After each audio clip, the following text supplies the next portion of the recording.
I've always had a goal to hit 1,000 likes on a video, but you legends smashed past that and got one of my videos to over 2K likes. Let's break even more records on this video. Please smash that like button. And I want to try this one thing. I want to know who my devoted listeners are. So once you've done that, comment down below that you hit that like button hard, or even a kind message. Let's see who our loyal devoted viewers are. You know who you are. Once again, thank you guys so much. Now to these amazing stories. I met Diana through a mutual friend who described her as super grounded and low-key hilarious, which was something.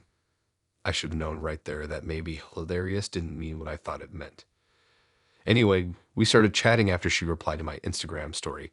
I was eating this ridiculous tower of sushi and made some dumb joke about it being too pretty to eat, and she responded with, "You're pretty dumb if you didn't eat it." That kind of cracked me up, so we started talking. We hit it off fast. Memes, music, food takes. She had really strong opinions about everything from almond milk to airline boarding zones. She had this confident way of talking where you couldn't really tell if she was being sarcastic or dead serious. But it kept things interesting. So when she suggested grabbing dinner at this Thai fusion spot downtown, I said yeah without hesitation. I'd been there once before and remembered the noodles being incredible. I made a reservation for a Saturday night. She showed up in this vintage blazer over a graphic tee and wide-leg jeans, looking like she'd walked out of a cool fashion account. She hugged me like we'd met a dozen times already. The first few minutes were solid. Small talk, funny stories, sheer hate for slow walkers. She even complimented my choice in restaurants and asked about the best dish. So far, so good. We ordered a bunch of stuff to share. Pad see ew dumplings, a curry, and a mango salad. She insisted on getting Thai iced tea even though she wasn't supposed to have sugar that day, which she announced like it was a secret between us. Before we could eat, she spent a solid 5 minutes recording everything. I didn't mind too much. I get it, people do that now. She moved her phone around, narrated what we got, and even zoomed in on me awkwardly while I was trying to figure out which sauce went with what. About 20 minutes in, the food was incredible, and we were vibing. She'd have funny stories about her roommate being a cat mom influencer, and this absurd job she had for 2 weeks selling makeup over Zoom. I was enjoying myself, even as she interrupted me a few times to post live reactions to a TikTok she made right there at the table. Honestly, I just kind of rolled with it. Then came the moment everything flipped. Our waitress, super sweet, probably around our age, came by to ask how we were doing. Normal check-in. Diana barely looked up from her phone and just said, "We're fine," in this clipped tone like the waitress had offended her by speaking. The girl smiled politely and walked away, and I was about to ask if Diana wanted dessert when she casually dropped this bomb. I don't believe in tipping. It's a scam. At first, I thought she was joking. I even did a little laugh like, okay, edgy joke, moving on. But she doubled down. She started explaining how tipping was this outdated emotional scam that guilts people into paying extra for something that should be included in the price. She said it encourages low-value career choices, and that people choose to be waiters knowing what they're signing up for. I just sat there, probably blinking way too much. Like, was she serious? She kept talking. She even had examples. She said she never tips at coffee shops, and she thinks Uber drivers already get enough from the ride fee. She literally used the phrase, "don't want to reward mediocrity," all while sipping her Thai iced tea like it was just another Tuesday. I asked her very carefully what she thought about people who rely on tips just to survive. She shrugged and said everyone has choices, and if they want more money, they should learn a trade or go back to school. She made it sound so simple, like flipping your life upside down because your rent is too high is just something you do on a long weekend. At this point, I was mostly just quiet. It's hard to argue with someone who's already decided they're smarter than you and the entire service industry. And I couldn't stop thinking about our server, this girl who had been nothing but kind and attentive, and how she probably had a dozen other tables to deal with, some even worse than us. When the check came, I reached for it immediately. Diana didn't even pretend to go for her wallet, just sat back like it was expected. I paid, left a generous tip, and she actually had the nerve to say, "You don't have to do that. They get enough." I ignored her and made a joke about karma or whatever, just to move things along. We left the restaurant and started walking, but I knew I was done. I kept the convo light until we got to the train station. She said we should hang out again soon, and I just nodded without committing to anything. The vibe was shot, not because she had an opinion, but because of how cold it all felt. Like there was zero empathy. Just this weird belief that anyone struggling must have brought it on themselves. The next day, she sent me a DM of the TikTok she posted from our dinner. It was a montage of the food, her reactions, the ambiance, a blurry shot of me chewing in the caption. Dinner with a simp who overtips. I didn't respond. I just blocked her and moved on. Still think about that waitress, though. Hope she had a good night in spite of us.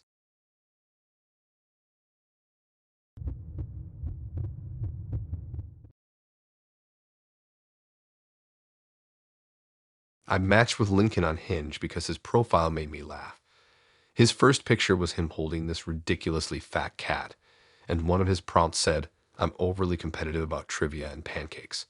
He looked normal, sounded normal, and our chats were solid. Fast replies, kind of flirty, kind of dorky, which is honestly my weakness. We texted for about a week before making plans to meet up. We decided on drinks at this weird little bar tucked behind a bookstore downtown. He picked it, which I liked, kind of an unusual choice, not just the basic let's grab a beer thing. It was quiet, dim lighting, all mismatched furniture, and old records playing in the background. Cool vibe, solid points to start. He showed up right on time, wearing a denim jacket and carrying a reusable water bottle, which somehow felt very Lincoln. He gave me a hug like we were old friends and complimented my jacket, that immediately told me he was terrible at first dates, but excited for this one. I was like, okay, charming and self-deprecating. Off to a good start. We grabbed a corner table, ordered drinks, gin for him, mezcal for me, and launched into that rapid-fire kind of conversation where you cover everything from favorite movies to childhood pets in under 15 minutes. I learned he was a graphic designer, loved horror movies, once got food poisoning in Iceland, and that he used to dye his hair purple in college. He asked real questions and seemed genuinely interested in my answers, not just waiting for his turn to talk. About 30 minutes in, I was thinking, yeah, this guy is cool. Quirky, but in an intentional way. Until. So I asked if he lived alone or had roommates. Pretty basic question, right? And that's when things started to get weird. He said he lived with his ex. At first, I thought he meant ex-roommate. Like maybe it was an accidental mix-up of phrasing or something. But nope, he meant ex-girlfriend. As in person he dated for almost 3 years. Still lives with her. In a one-bedroom apartment, in a queen-sized bed, together. I actually froze a little and just went, wait, what? Which made him laugh like it was a totally normal confession. He explained that after they broke up last year, it just didn't make sense financially to break the lease. And the bed situation. He said they still share it, but only platonically. Like, no big deal. Like this was a regular roommate arrangement and not a potential rom-com plot from hell. He kept explaining. So they tried sleeping in separate spaces at first, but the couch gave him back pain and she didn't like sleeping alone, so they just sort of never stopped sharing. I sat there, gripping my drink, trying to make sense of the fact that this man was telling me casually that he cuddles his ex sometimes because it helps them both sleep. I asked if it ever got confusing or, I don't know, awkward, and he was like, nah, we've set boundaries. He even used the word evolved, which made me want to dissolve into the floor. According to him, their breakup was really healthy, and they're still best friends. He compared it to sleeping next to your dog at one point. I swear I'm not making this up. I wanted to leave right then and there, but I was still processing. Like my brain was stuck on a little hamster wheel, trying to imagine how anyone could be okay dating someone who goes home and climbs into bed with their ex every night. And not just sleeps, like they talk before bed, cook breakfast together, do laundry. They have joint groceries. I asked if they were dating other people, and he said she'd been on a few dates, and he was finally getting back out there. Which made me realize I was part of this getting back out there phase. I wanted to evaporate. At one point, I asked what he thought a future relationship would look like while still living with her, and he kind of shrugged and said, I guess I just hope the person understands how rare our connection is. I didn't even know what to say to that. I mean, I'm all for being mature and amicable post-breakup, but this was something else. This was full-on delusion with a side of denial. I excused myself to go to the bathroom mostly just to breathe. I stared at my reflection for a solid 3 minutes, wondering how this date turned into a therapy session I never signed up for. When I came back, he was halfway through telling the bartender about his ex kombucha business. I sat down, finished my drink, and said I had an early morning, which technically wasn't a lie. I just didn't mention that the only thing I had planned was deleting Hinge and watching Netflix. He walked me out and gave me a quick hug, said he had a great time and hoped we could build something honest together. I smiled, said I'd let him know, and walked away fast. I deleted his number before I even got to the subway. Later that night, I got a text from him with a Spotify playlist he said it reminded him of our vibe. It was 10 tracks, all songs about heartbreak and hope. I didn't open it. Just left it there like a sad little monument to a man who genuinely believed bed sharing with your ex was a personality trait. Still can't believe I sat through all of that without flipping the table.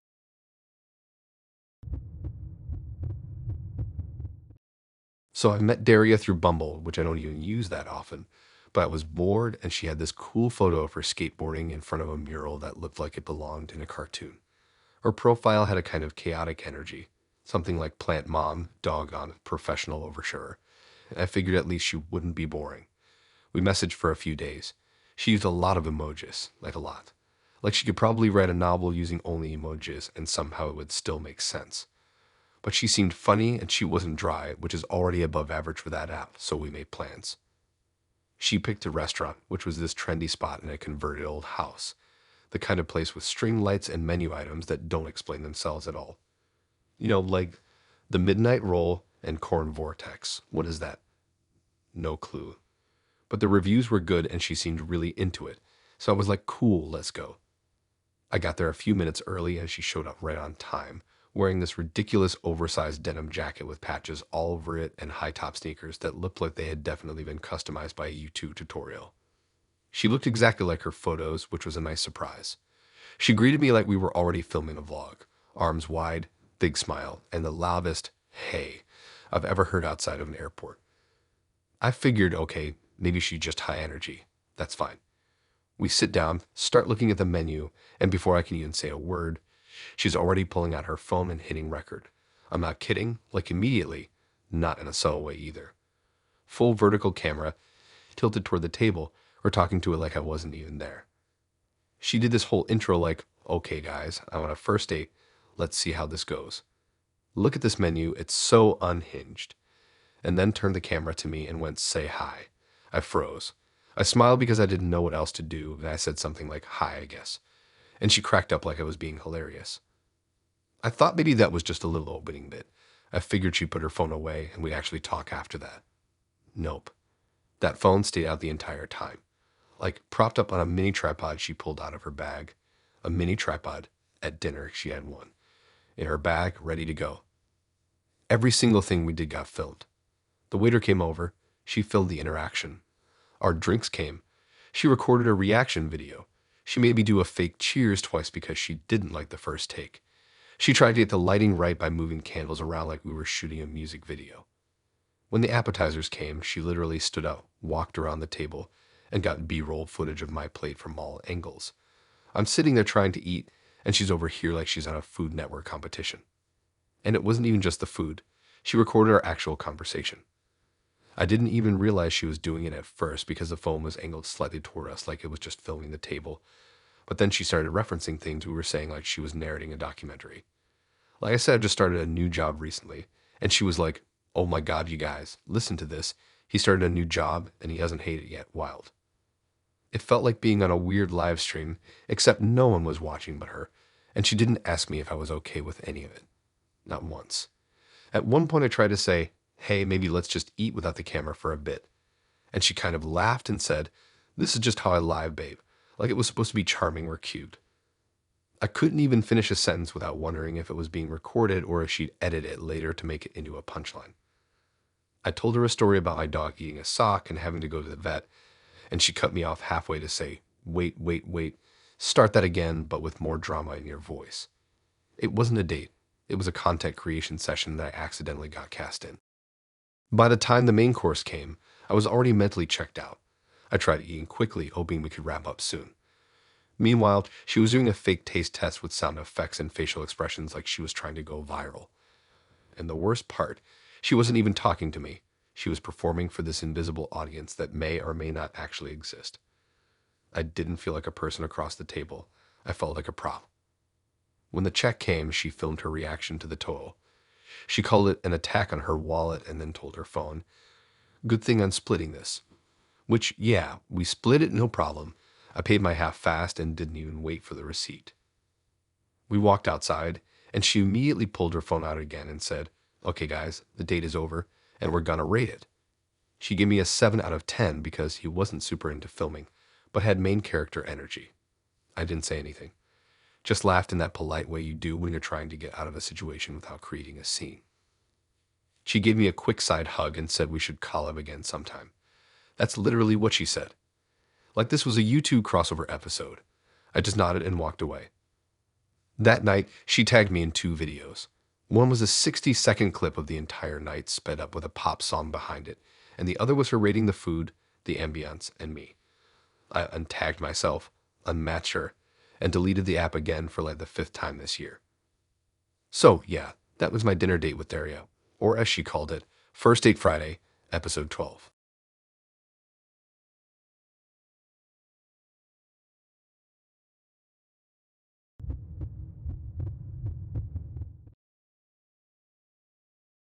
I met Annie on Hinge, which I know is basically a grab bag of people either looking for love or low-key auditions for reality TV. Her profile had this really sleek aesthetic, like everything was neutral toned and well lit. Every photo was clearly taken by someone else, maybe even professionally, and her answers were super curated. Stuff like "I live for rooftop brunches" and 6-0 or up please. I wear heels, which should have been a red flag, but honestly, I was curious. Plus, she had this one photo in front of a private jet that I assumed was fake, but I gave her props for commitment. We started chatting, and right away she had this very polished way of speaking. It was almost like she was giving an interview, not having a convo. I asked her about her favorite kind of food, and she responded with, "I prefer restaurants with Michelin ratings, but I'll sell for anything with truffle oil, like girl was." Still, I was bored, and she was hot, and I figured at the very least I'd get a story out of it. She suggested drinks at this cocktail bar that honestly looked like it belonged in a Bond movie. Velvet couches, dim lighting, cocktails that came with smoke or flowers or whatever. The kind of place where everything smells like expensive cologne and the menu has no prices. I showed a few minutes early and waited by the bar. She walked in wearing a dress that probably cost more than my rent and heels that looked like they were made out of glass. Not gonna lie, she looked incredible. She gave me a quick once-over like she was scanning my barcode, then smiled and sat down. Not a hug, not a hey, just straight to business. We ordered drinks. Hers had some lavender foam situation. Mine came with an ice cube the size of my fist. And right after the waiter walked away, she hit me with, "So just to cut to the chase, do you make 6 figures? No small talk, no warm up, just moon. Salary." I laughed because I thought she was joking, but she didn't even blink. She sipped her drink and waited for an answer like she was asking about the weather. I tried to play it off and said something like, "I'm doing all right, yeah," which is mostly true. I mean, I'm not rolling in it, but I live alone, pay my bills, go on trips sometimes. I'm fine. But she wasn't having that. She said, "I've just found it's better to be upfront about financial compatibility. No offense, but if you're not pulling in at least 6 figures, I'm probably wasting my time." I kind of just stared at her, stunned, and she reached into her purse, pulled out this little leather folio. I swear I'm not making this up, and handed me a folded piece of paper. It was her most recent pay stub. She said, "That's mine. Transparency builds trust." It was like 70-something hundred for 2 weeks. She worked in luxury marketing, whatever that is. Honestly, I couldn't even focus on the number because I was so thrown off by the fact that she brought paperwork to a date like we were doing HR onboarding. Then she leaned forward and asked if I had mine with me. I thought she was joking again. She wasn't. She said if I didn't have a recent stub, she'd accept a screenshot of my last direct deposit or even a login to my bank app just to verify. She said she'd had too many experiences with guys who pretended to have money, and now she just prefers to skip the nonsense. I told her straight up that I wasn't going to show her my financials on a first date, and she gave me this look like I just said I hate puppies. She wasn't even mad, just disappointed, like I failed a test I didn't know I was taking. She shrugged and said, "I mean, it's fine. I just have standards. I like to live a certain lifestyle, and I want someone who's on the same level." She started listing stuff, the places she vacations. Tulum, Dubai, soon to be Bali, the kind of car she drives, a leased Mercedes, her monthly expenses, not including skincare, and how she refuses to fly anything but business class. And I'm just sitting there thinking, how is this real life? The whole date turned into a financial interview. She asked if I owned property, what my credit score was, if I had any debt baggage, and whether I had generational wealth. I literally spit out my drink when she used the term generational wealth like it was a checkbox on a dating app. I tried steering the convo towards something more normal, music, movies, literally anything, but she wasn't having it. She said she didn't watch TV because it was a waste of productive hours, and she only listens to podcasts about investing and mindset. She asked me how many income streams I had, and when I said just one, she said, "That's so dangerous." I started to ask her what she actually liked doing for fun, like outside of grinding or budgeting or whatever, and she said, "I shop, I network, and I optimize my lifestyle." I didn't even know what that meant, but I nodded like I did because I was scared she might ask to see my retirement account next. I finished my drink as fast as I could and told her I had an early morning. She didn't even seem phased, just said, "Cool, shoot me your financials when you get a sec, and we'll see if we're aligned." I walked out of that place feeling like I've been audited by a dating consultant. She texted me the next day saying, "Hey, still waiting on that pay stub." And I just stared at it for a while before blocking her. So, yeah, Annie was technically very upfront, but it was like going on a date with a loan officer who also has a personal shopper and a podcast about hustle culture.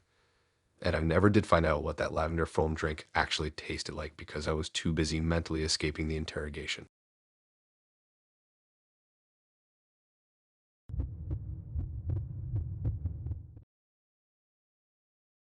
So Monty and I met through a mutual friend at this housewarming party. I wasn't even going to go, honestly. I had one of those long, weird days where everything feels slightly off, like your hoodie string is uneven, and your phone's on 12% the whole day for no reason. But my friend basically begged me to come because the ratio's finally decent, and they were tired of me staying home and rewatching the same shows. Anyway, I showed up late, already kind of in autopilot mode, just making small talk and hovering around the chips like a raccoon. I was chatting with someone about how bad the playlist was. There were 3 different Pitbull songs in an hour, when Monty joined the convo and immediately started roasting the music too. He had this dry delivery like the kind of guy who doesn't smile at his own jokes but expects you to laugh anyway. Not gonna lie, he was funny, and kind of charming in a very blunt, overly confident way. We ended up talking for most of the night, mostly standing in the kitchen and reading everyone's red solo cup cocktail combinations. He was definitely one of those alpha energy types, but not in a scary or aggressive way, more like he was constantly performing a bit. He had this tight black shirt on that said, "Real men don't cry," across the chest, which I thought was maybe ironic or just one of those dumb shirts dudes wear to parties.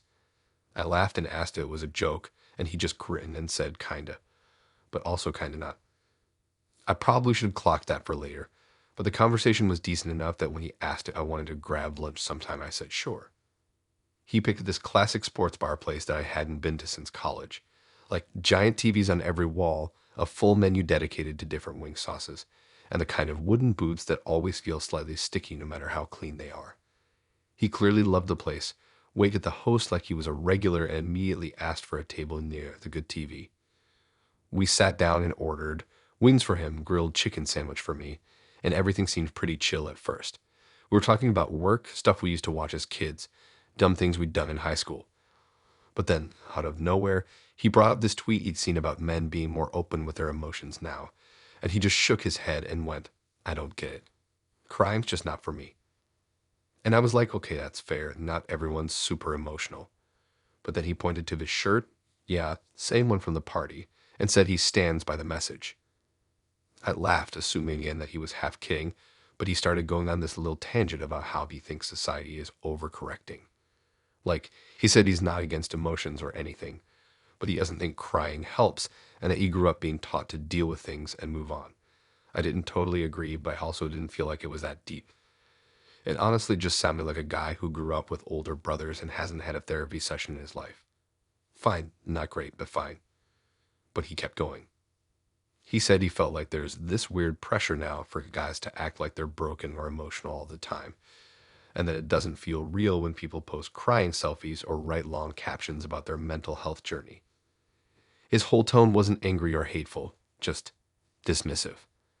Like the whole thing was some overhyped trend instead of actual people trying to deal with stuff. I tried steering the conversation back to something lighter, but he just kind of dug in more, talking about how everyone now thinks feelings are sacred and that sometimes people just need to suck it up. I asked if he'd ever cried as an adult, and he said, maybe at a funeral, but even that felt kind of performative. At that point, I wasn't offended or upset. I just sort of felt like I was on a weird podcast episode I didn't sign up for, like he was making his case to an invisible audience that wasn't actually me. The food came and we got quiet for a bit, which was honestly a relief. I dipped my fries in some sauce that was weirdly spicy, and he ate his wings like it was a sport. And he started talking about how he doesn't believe in therapy, which, I mean, okay, not everyone's into it, but the way he said it made it sound like a pyramid scheme. He said something like, all these people paying to cry in front of a stranger when they could just work out and move on. That's when I kind of zoned out, not in a rude way. I still nodded and threw in a few yes to keep the conversation moving, but internally, I was just running the math on how long I had to stay before it didn't feel awkward to dip. To be honest, the conversation wasn't scary or aggressive or anything like that. He didn't yell, he didn't try to debate me. He just had some pretty strong and pretty outdated opinions and didn't seem super open to hearing anything else. And that was the part that kind of killed it. Not that we disagreed, but that it didn't even feel like a convo. Just a one-man monologue about how he sees the world and how he's totally fine never changing. When the bill came, he paid without blinking, which was cool, and said we should do this again sometime. I nodded and smiled and gave the world's most non-committal yeah, totally, before walking out and pretending to check my phone like I had a pressing appointment or something. I didn't block him or anything. He wasn't awful, just not for me. He texted later saying he had a great time and sent me a YouTube link to some podcast episode about masculinity in crisis. I didn't reply. I didn't even open it. And that was it. Monty wasn't mean or scary. He just had the emotional range of a fork and probably owns a few too many shirts with slogans on them. The lunch wasn't a disaster, but it definitely wasn't something I'd ever willingly repeat.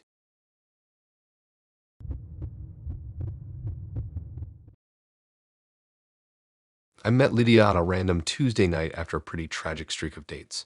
I wasn't expecting much. Her profile had like 3 pictures, none of which were particularly helpful. One was of her with 3 other people, classic. One was her from behind looking at some mountain. Why do people do that? And one was blurry but cute. She had this one-liner in her bio that said, try to keep up, which sounded cocky but also kind of fun, depending on the delivery. I figured whatever, let's just see where it goes. She messaged me first with "you're late." I was confused, said something like, late for what? And she goes, for impressing me. It was either going to be a disaster or the best banter I'd had all month. I rolled with it, and we actually had a decent back and forth. She was sharp, quick, kind of mysterious, and always answered with a little bit of sass. She mentioned she liked bars with live music and hated anything where people clapped when the plane lands, which made me laugh way too hard. We made plans for Saturday. Casual drinks at this low-key place that has a jukebox and booths that look like they haven't been cleaned since 2006. I showed up a little early and grabbed a booth. She walked in 10 minutes late, no apology, no explanation, just slid into the booth across from me like she owned the place. She had this chill confidence that was actually kind of intimidating, like she didn't care if you liked her or not. She looked good, oversized leather jacket, ripped jeans, that no-effort hair thing that people pretend is natural. She ordered a whiskey sour without looking at the menu, then turned to me and said, so how many people have you ghosted this month? I laughed because I thought she was joking, but she didn't even smile. I said, 0. And she nodded like she didn't believe me, then said she ghosted 3 and was trying to cut back, like it was a habit she was slowly quitting. I kind of raised my eyebrows and said something like, you just admit that. And she just shrugged. She said it's a game to her now, seeing how long someone will keep texting after she goes silent. She said one guy kept sending good morning texts for a full week before giving up, and another sent a Spotify playlist titled Where'd You Go, which she thought was hilarious. The worst part, she wasn't saying this with guilt or even fake apology vibes. She was proud, like she discovered a new dating sport. She actually called it emotional cardio. Said she likes the feeling of being the one who leaves first because everyone else is always too eager. I honestly didn't know what to say. I think I just stared at her for a second too long, and she must have clocked it, because she said, "Don't look so surprised. I'm just honest about it. Everyone ghosts." I said, "Yeah, sure, it happens, but not like a hobby." She smiled and said, "That's because you're probably nice, or scared of being disliked." And I mean, not totally wrong, but also not the flex she thought it was. The combo kind of wobbled from there. Every time we tried to talk about something normal, like music or travel or whatever, she'd find a way to twist it back to power dynamics. I said I liked old school R backslash and B, and she said she only listens to artists who don't beg for love. I asked if she'd ever been in a serious relationship, and she said, "Yeah, a couple. I left first every time." At one point, she pulled out her phone and scrolled through her text history, showing me combos she never replied to, like it was funny. She actually said, "Look, this guy sent me a photo of his dog, and I just never opened it. Like, what was I supposed to do with that?" I tried to joke back, said something like, "So what happens if you actually like someone?" And she goes, "I don't let it get that far." I thought she was messing around, but again, straight face. She said the second something starts to feel too serious, she dips. Not even because the other person does anything wrong, just because it makes her feel more in control. I didn't say it out loud, but the word toxic was flashing in my head like a Vegas sign. The drinks came and we sipped in awkward silence for a few seconds. She took a sip, set the glass down, and said, "So if I ghosted you, how long do you think you keep trying?" I laughed because what else was I supposed to do? But I also realized in that moment that this wasn't just banter. This was her whole thing. She wasn't joking or trying to be edgy. She genuinely enjoyed the chase and ditch routine. I asked her, "Why even go on dates if you know you're gonna vanish?" And she said, "Because sometimes the dinner's good." She wasn't cruel, she wasn't mean. But there was this cold detachment behind everything she said, like nothing really mattered unless it was on her terms. And I could already tell she was watching the way I reacted to decide how long she'd keep texting me after the night ended. The rest of the date was fine, I guess. We had another round, talked about movies a bit. She said she hated rom-coms because they teach people to expect apologies, and then dropped the fact that she once ended a situationship because the guy used too many exclamation marks. I paid for the drinks because she forgot her wallet or claimed to. I didn't bother asking too many questions. We walked outside, and she lit a cigarette and asked if I wanted to share an Uber. I said no, told her I was just gonna walk. She gave me this smug little smile and said, "You'll text first." Spoiler, I did not. She texted the next day, though. Just one word, boo. I left it on read. Still half convinced she ghosted me just to keep her streak alive.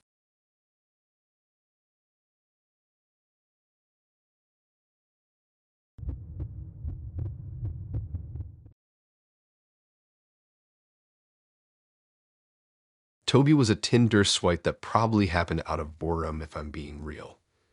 He had the usual lineup of safe, decent photos. One with a dog, one at the gym, one with a group of friends where you had to play the guessing game to figure out which one he actually was.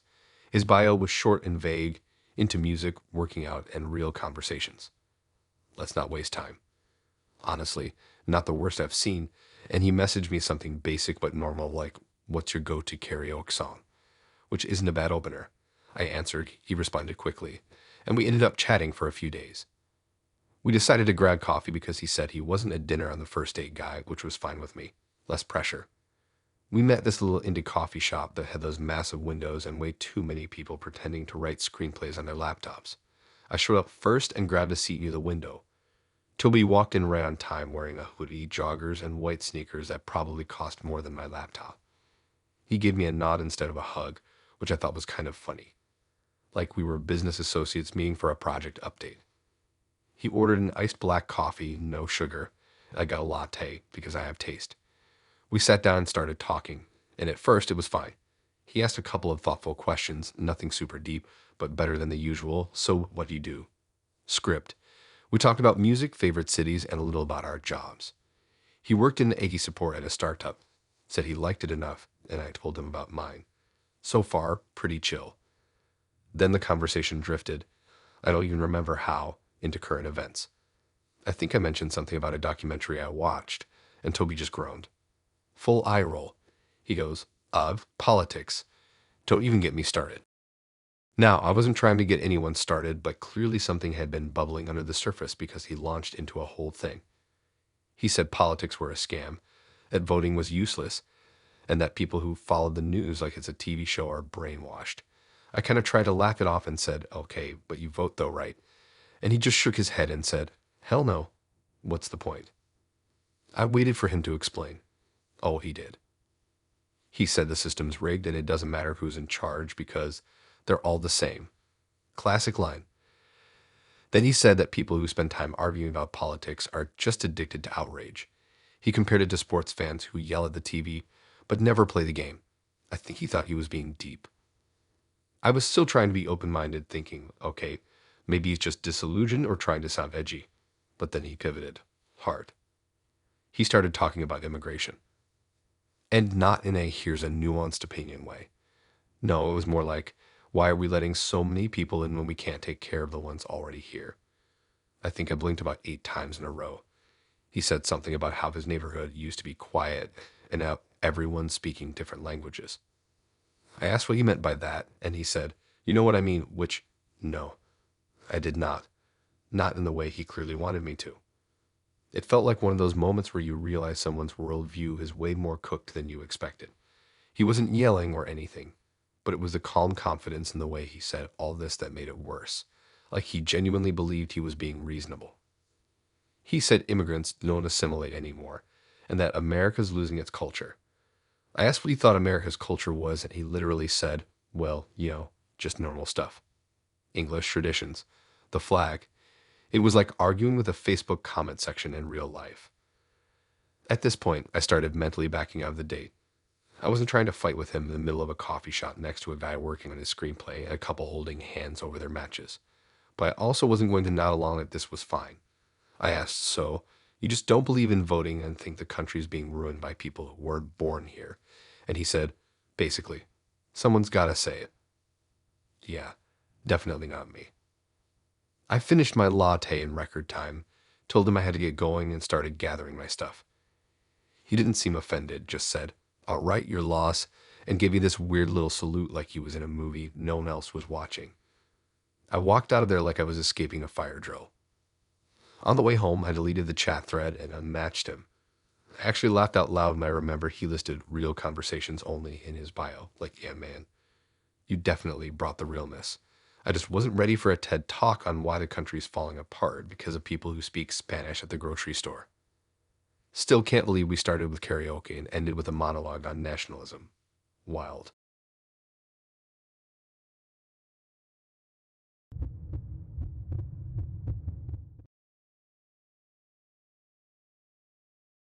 I matched with Ashwin on Bumble during one of those boring Sunday nights where I was watching reality TV with one hand and swiping with the other, not really expecting anything. His profile was solid, good lighting, a goofy smile, and not a single gym selfie. That alone put him ahead of like 80% of the guys on there. He had some basic prompt answers like always down for tacos and looking for someone to vibe with, not just text forever, which sure sounded normal enough. We started chatting, and he was actually pretty funny. Like, he wasn't just sending dry one-liners. He asked questions, responded fast, and made a couple solid jokes about people who say, I love hiking on their dating profiles and then mean walking to Starbucks.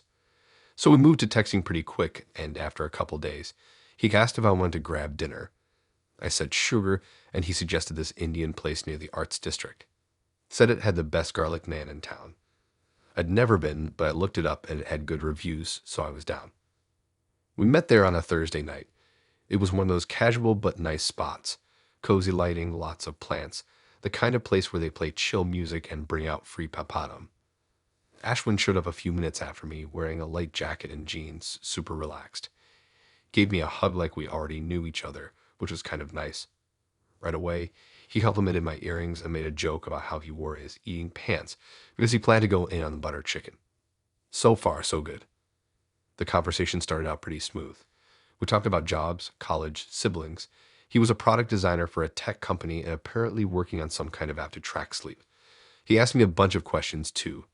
Not just surface stuff, but things like what my dream vacation would be or what I'd do if money wasn't a factor.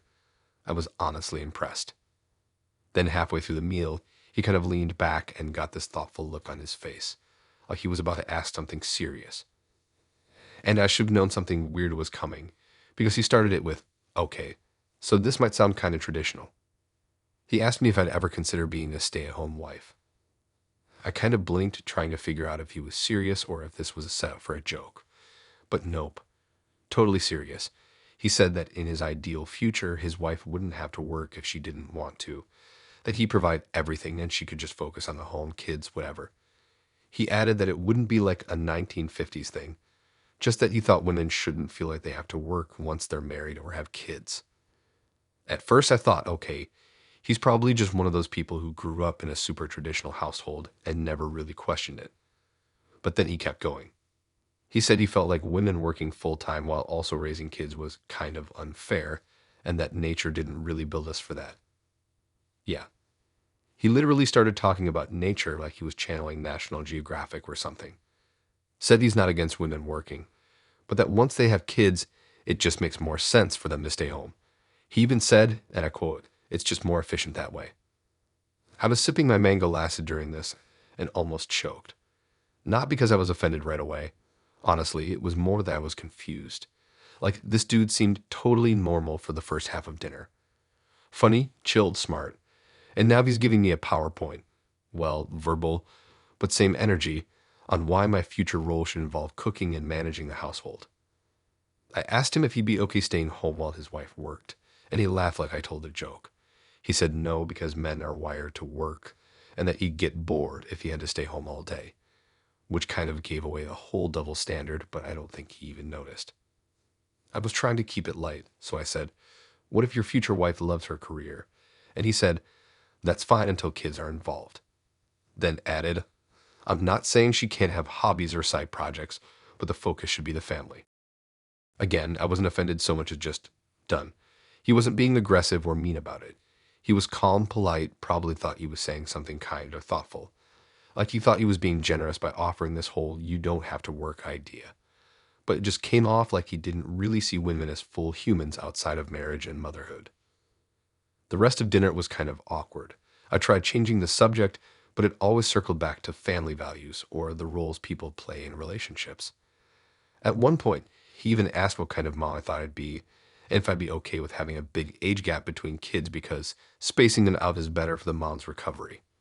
Like, bro, we are literally eating Dhaka biryani right now. Why are you talking about hypothetical birth timelines?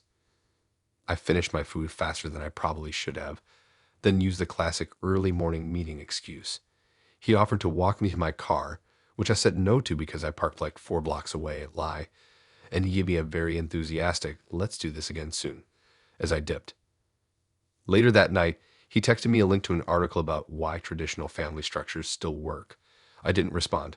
I just stared at it, dropped my phone on the couch, and made myself a bowl of cereal because I needed to eat something that didn't come with a side of unsolicited gender roles. Ashwin wasn't a jerk. He didn't yell, didn't argue, didn't insult me. But he had this vibe like he'd already mapped out the future and was just looking for someone to plug into the plan. Like a role to be filled, not a person to grow with. I matched him the next morning. Still kind of curious how many girls have actually sent him a follow-up text saying, "Sure, I'll quit my job if we vibe." Spoiler, I was not one of them.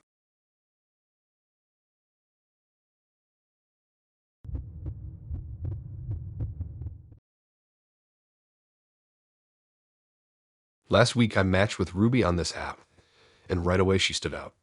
Her profile wasn't the usual mirror selfies and generic quotes.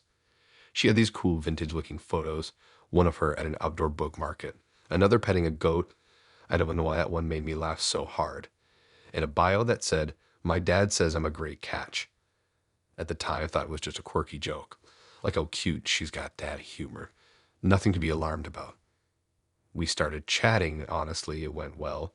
She was really quick with replies, asked good questions, and had this confident way of talking that made her seem older than she actually was, in a good way. She mentioned she was into documentaries, loved walking around the city aimlessly, and had this weird obsession with antique furniture, even though she lived in a one-bedroom apartment. I was like, okay, cool. This is someone with an actual personality. She suggested we grab dinner and recommended this Italian spot that had been on my list forever. It wasn't super fancy, but it wasn't basic either. A solid middle, candlelight, real menus, not QR codes, and they bring out warm bread without you having to ask. I made a reservation for Saturday at 7. I got there a couple minutes early and texted her that I was inside. She replied, "Cool. Be there in 2. I brought someone. Don't be weird."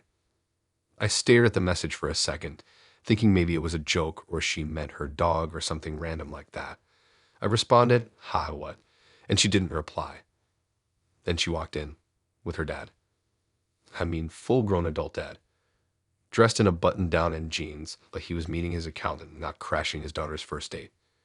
Ruby gave me a little wave and introduced him like it was no big deal. "This is my dad, Greg. He just wanted to meet you." Now, I'm not usually speechless, but I just stood there like someone forgot to load the second half of my brain. I shook the guy's hand trying to play it cool, but internally I was already calculating how fast I could get through this meal without making it weird. We sat down, Ruby on one side of the booth, me on the other, and her dad right next to me, like he was about to ask me how I file my taxes. The waiter came over, visibly confused, and we all ordered drinks. I got a beer. Greg, yes, he asked me to call him Greg, got a red wine and immediately told me it pairs well with conversation. Then the interrogation started. At first, it was small stuff. What I did for work, where I was from, how long I'd been in the city. I answered politely, thinking he'd just stay for a few minutes and then bounce. But nope, he was settled in. Outlaws on the table, napkin in his lap, fully prepared to dine and dissect. He asked how many relationships I'd been in, whether I had plans to get married in the next 5 years, and what my credit score was. Dead serious. He even asked if I believed in building a family structure or if I was more of the modern independent type. I made a joke to lighten the mood. Something about how my idea of structure is remembering to buy groceries before I run out of toothpaste, and he didn't laugh. Not even a smile. Ruby just sat there sipping her water like this was all totally normal. Occasionally, she'd jump in to clarify things. Like when Greg asked how I handle conflict, she added, "Yeah, like, if we fought, would you just walk away or actually talk it through?" As if we were 2 months into a relationship and not on a literal first date with her dad next to me, breathing down my neck and cutting his lasagna like it had wronged him. I tried to ask her a few things too, just to pull the focus back, and she gave short, vague answers, probably because her dad was listening to every word like a court stenographer. When I asked what she liked to do on weekends, she said, "This," and gestured around like she meant eating pasta with her father and a stranger. Halfway through the meal, Greg leaned in and said, "Look, I just want to make sure she's not wasting time. She's a catch. I've raised her with certain standards." And I didn't know what to say to that because I wasn't trying to marry her by dessert.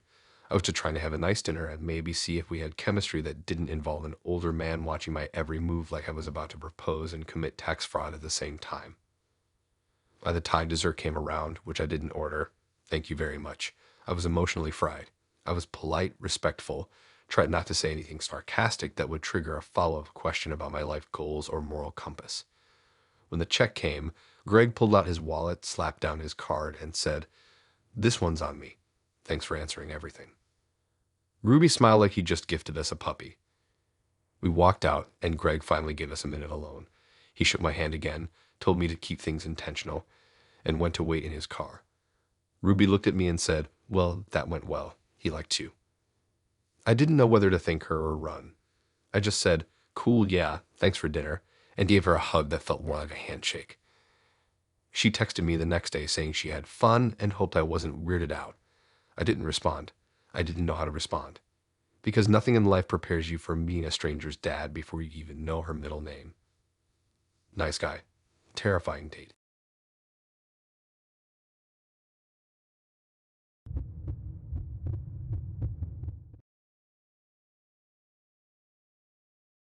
I met Ryan through a friend of a friend.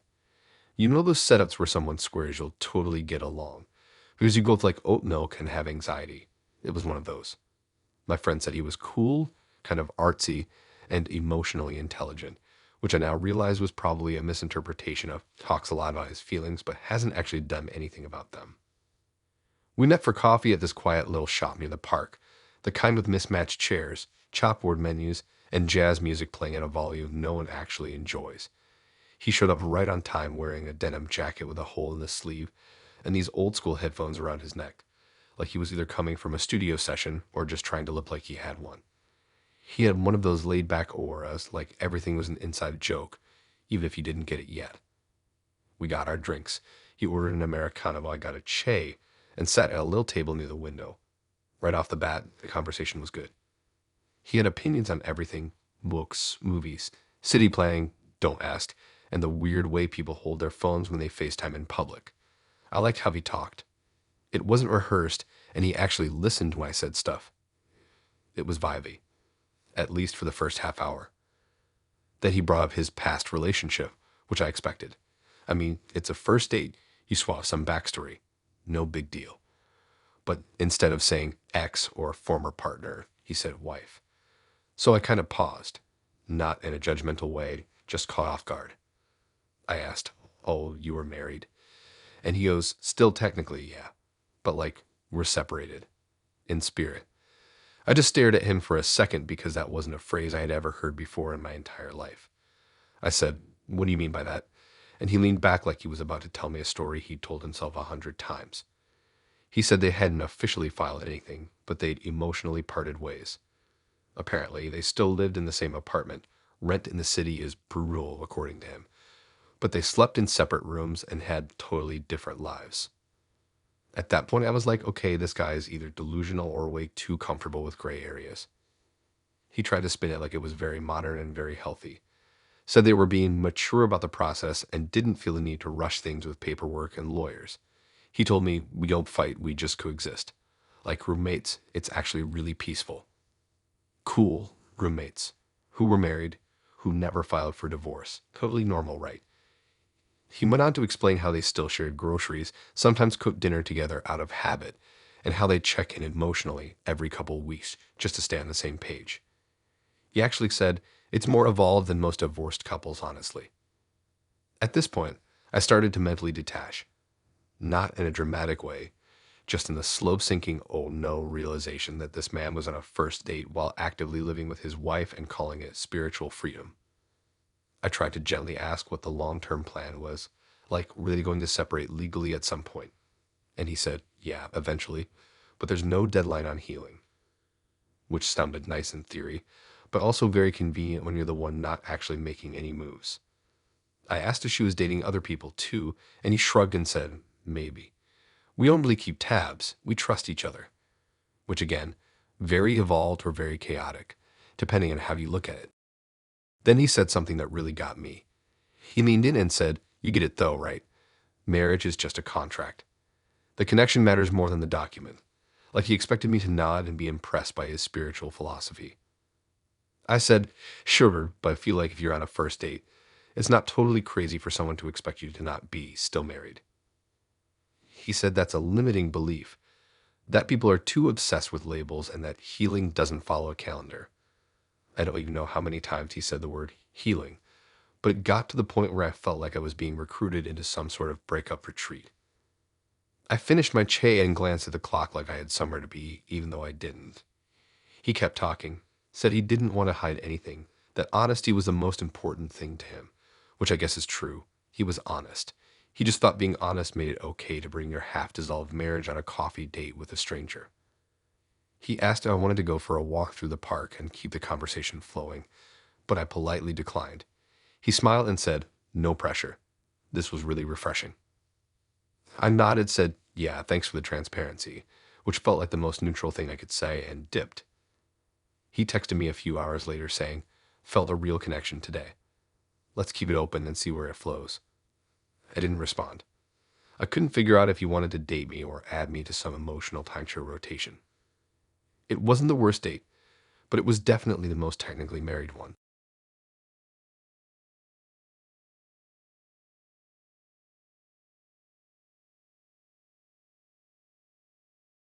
Nicole matched with me on Hinge, and her whole profile gave off this earthy, chill yoga on Sundays vibe. Like her first pic was her holding a green smoothie and sitting cross-legged on a blanket with crystals around her. I'm not exaggerating. She had the full modern boho starter pack.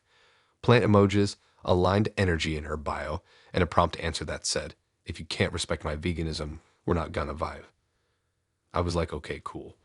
I'm not vegan, but I've dated a few and I have no problem with it. If anything, I respect people who can fully commit to giving up cheese. We chatted for a bit. She was actually really funny. Kind of sarcastic, but in a dry, deadpan way. She made a few jokes about astrology that I didn't totally get, but I played along. I liked that she wasn't overly bubbly. She had this calm confidence, like someone who drinks herbal tea and journals a lot. She suggested a date and picked this restaurant that was half raw vegan, half regular menu. I looked it up and it looked pretty solid. She made the reservation for us and even texted me a few hours before, saying, "Hope you're not expecting bacon, lol." So I show up. She's already there, sitting outside at a little patio table, wearing this flowy dress and about 40 rings on her hands. She looked exactly like her photos, which was refreshing. She stood up, gave me a hug, smelled like eucalyptus or some kind of essential oil, and we sat down.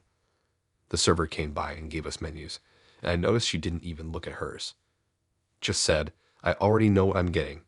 I figured she came here a lot or maybe just planned ahead, which cool. I was flipping through the menu when she suddenly pointed at one of the meat options and said, "You should totally try the steak. They do it medium rare with this truffle sauce." I kind of looked at her sideways, thinking she was joking, and said, "I thought you were vegan." She smiled, leaned back, and goes, "Oh, yeah, no, I'm not actually vegan." I just blinked, like, "Okay, what?" I said, "Wait, really? Your profile said," and she cut me off with, "Yeah, I just say that because it gets better matches." I asked if that actually worked, and she goes, "You'd be surprised. There's something about the word vegan that makes people think you're responsible and deep." Then she flagged down the server and ordered the steak. Rare. I was stunned. Not even a little rare, just full-on bloody steak from a woman who literally had vegan in her dating profile like it was a core part of her identity. I couldn't tell if this was a prank or if I was being tested. I asked her how long she'd been doing that, lying about being vegan on apps, and she shrugged and said, "A few months." It filtered out the meathead guys. And sometimes I actually go full vegan on the first date just to sell it. But today I'm in the mood for steak, so she said it so casually like it was just another part of her skincare routine. I asked if anyone ever called her out for it, and she said, "Once. This guy tried to shame me for ordering chicken nuggets, so I ghosted him." And she laughed and said, "You're not gonna ghost me, right?" The way she said it was kind of half flirty, but I didn't even know how to respond. I wasn't mad. I mean, it's not like she said she was a doctor and then turned out to be a magician. But it was just weird. Why lie about something so specific and build your whole profile around it, only to completely abandon it the moment we sit down? She asked if I thought she was crazy, and I kind of laughed and said, "A little," and she grinned like that was the answer she wanted. Then she took it further. She said she actually used to be vegan for like 2 weeks back in college for moral reasons, but gave up when she got too tired and realized she wasn't meant to live without burgers. She even said, "Honestly, I think cows want us to eat them. It's their purpose." I thought she was kidding again, but no. Dead serious. Then she added, "But you still swiped right, so clearly it worked." The thing is, the rest of the date was actually kind of fun. Once I got past the whole bait and switch thing, she was smart and kind of ridiculous in a way that kept me on my toes. She had opinions about everything: movies, horoscopes, pasta shapes, and wasn't afraid to disagree with me, even if her arguments didn't always make sense. Like she told me linguine was objectively the most insecure pasta, and then moved on like that was a normal sentence. But I couldn't shake the fact that I was sitting across from someone who had no problem faking a major part of their personality just to get more matches. It felt like being on a date with someone who was playing a character, and I wasn't sure which version was the real one: the green smoothie, astrology-loving soft girl from her profile, or the steak-loving chaos agent sitting in front of me cutting into red meat like it owed her money. After dinner, she suggested we go for a walk, but I said I had to be up early. She nodded, didn't seem offended, and said, "Fair." This wasn't the weirdest date I've had either. And she gave me a hug, whispered "Long live the cows" in my ear. I swear I'm not making that up, and walked off like a girl in a perfume commercial.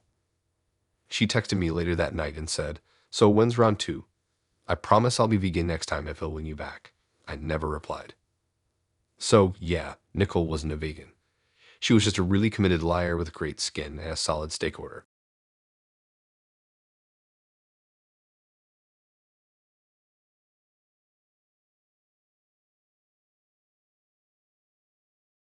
Maddie was one of those people I almost didn't swipe on.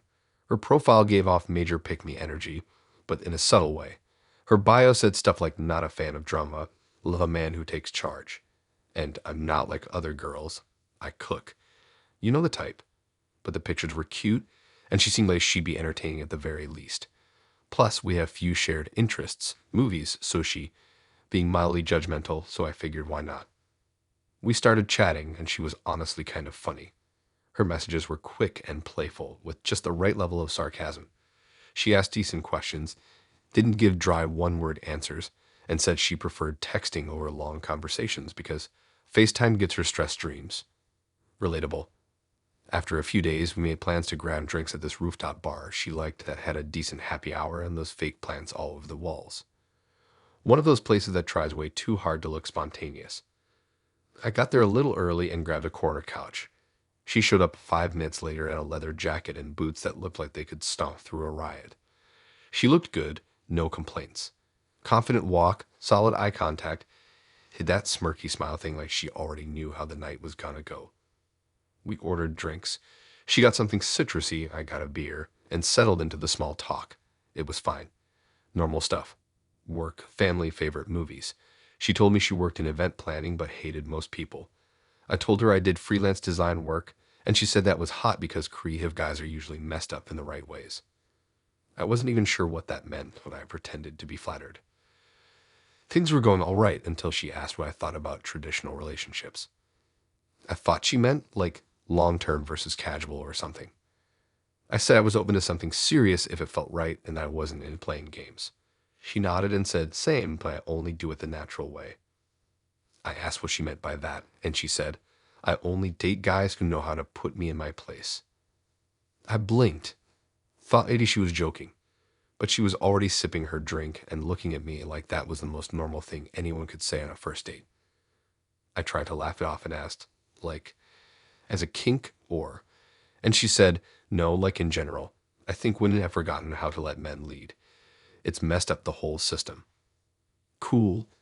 She started going on this whole rant, and I mean full TD talk mode, how feminism ruined dating because now everyone's confused about roles. She said she didn't want a partner who saw her as equal. She wanted one who saw her as his responsibility. I said, you mean like protective? And she said, no, like in charge. Then she added, like, I don't want to make big decisions. That's the guy's job. My job is to be soft. Soft. She actually said that like she was describing herself as a dinner roll. I didn't even know how to respond. I just kind of stared at her, half hoping she'd start laughing and say she was trolling me. But she was completely serious. She said she doesn't argue, doesn't challenge, and doesn't date guys who ask her opinion too much, because it makes them seem insecure. I asked, so, if a guy respects you, that's a red flag. And she said, exactly. Respect is earned. A man should leave first, then I'll respect him. She said she tested guys early to see if they'd step up, like ordering for her without asking, or correcting her if she acted out. I'm just sitting there drinking my beer, trying not to visibly slide out of my seat. It wasn't even that she wanted to be submissive. That's fine. Everyone has their preferences. It was the way she made it sound like any other type of relationship was fake. She said women who want equality usually end up depressed because it goes against biology. She actually said, it's nature. Women are supposed to follow. I tried to ask if she ever thought that maybe everyone just has different relationship dynamics, but she cut me off and said, people only say that because they're scared to admit the truth. At that point, I gave up trying to reason. She clearly had her worldview, and nothing I said was gonna shake it. She kept going, said her dream was to be with someone who would discipline her when she needed it. I didn't ask what that meant. I didn't want to know. When the bill came, she didn't reach for her wallet, which, whatever, I was already planning to pay. But then she said, I'd never go out with a guy who lets me pay. That's weak. I smiled, nodded, paid, and immediately knew I'd never see her again. We walked out together, and she asked if I wanted to get another drink somewhere else. I said I had an early meeting. She said, of course you do, and gave me this smug little look like she'd just won some competition I didn't know we were having. She texted me later that night and said, you were cute but probably too soft for me. I didn't reply. She sent a thumbs up the next day. That was the last of it. I still think about the way she said soft like it was a disease, like kindness is some kind of personality flaw. Anyway, Maddie wasn't boring. I'll give her that.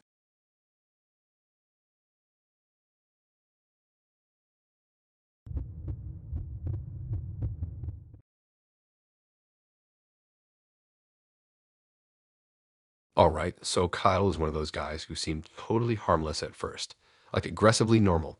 His profile was basically the online version of a plain bagel. Not exciting, but you wouldn't assume anything was wildly wrong either. He had a few pictures of him hiking, one with a dog, and one in front of some mural that made it seem like he traveled a lot. Though judging by the backpack he wore in every photo, it was probably just one trip he really capitalized on. His bio was short. It said, into data, dogs, and deep conversations. Don't ask me my zodiac sign, I won't know it. I figured he was maybe a little nerdy, probably introverted, but not a serial killer. He sent a decent opener about favorite late night snacks, and we went back and forth for a few days. He worked in data analytics, which he described vaguely as pattern mapping and prediction modeling. I asked if that meant he just stared at spreadsheets all day, and he said, pretty much, yeah. But it's more fun than it sounds. Honestly, that kind of sounded like my nightmare, but I respect people who can enjoy that stuff. He asked me to grab lunch that weekend, something casual. I agreed. We met at the sandwich spot near the park that I really liked. Not too crowded, a solid menu, and they put way too many fries on the side, which is a win in my book. He got there a couple minutes before me, already waiting at a table and sipping a sparkling water like he was trying to pace himself before a workout. He looked like his pictures, maybe a little shorter than I expected, but overall the same vibe. Clean hoodie, jeans, sneakers that looked fresh out of the box. He stood up when I walked over and gave me this overly enthusiastic, hey, like we were old coworkers or something. He talked a lot, kind of in that way where people are nervous but trying to sound really comfortable. I didn't mind it though, and at first the conversation was easy. We talked about work, food, random places we both lived.